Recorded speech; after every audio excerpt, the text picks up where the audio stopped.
গরিবের ঘরে রাজপুত্র নাটকের আগামী পর্বে সম্ভাব্য ঘটনা নিয়ে আলোচনা করা হয়েছে। গত পর্বে মেঘলা রাতুলের কাছ থেকে অনিকের সব সম্পত্তি উদ্ধার করে। এরপর সাব্বির ও বৃষ্টির মাধ্যমে অনিককে একটি 5 স্টার হোটেলে ডেকে সেই সম্পত্তির ফাইল বুঝিয়ে দেয়।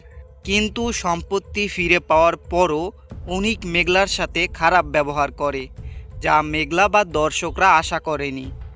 মূলত বৃষ্টি ও অনিকের মাঝে দূরত্ব তৈরি হওয়ার পেছনে তৃতীয় কোনো পক্ষের হাত রয়েছে। অনিক জানতে পেরেছে যে বৃষ্টির কোনো সন্তান হবে না, কিন্তু বৃষ্টি তাদের মিলনে বাধা হয়ে দাঁড়িয়েছে এবং অনিককে কসম দিয়ে যেন সে মেঘলার সাথে আর না মেশে।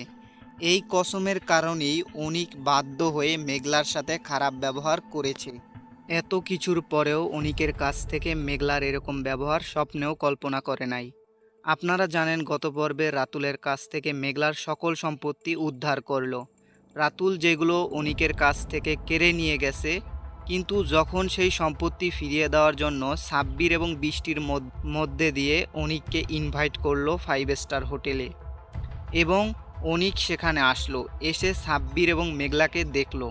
তারপরে যখন অনিক বসলো, তাকে মেঘলা সকল সম্পত্তির ফাইল বুঝিয়ে দিল। ঠিক তখনই খেলাটা ঘুরে যায়।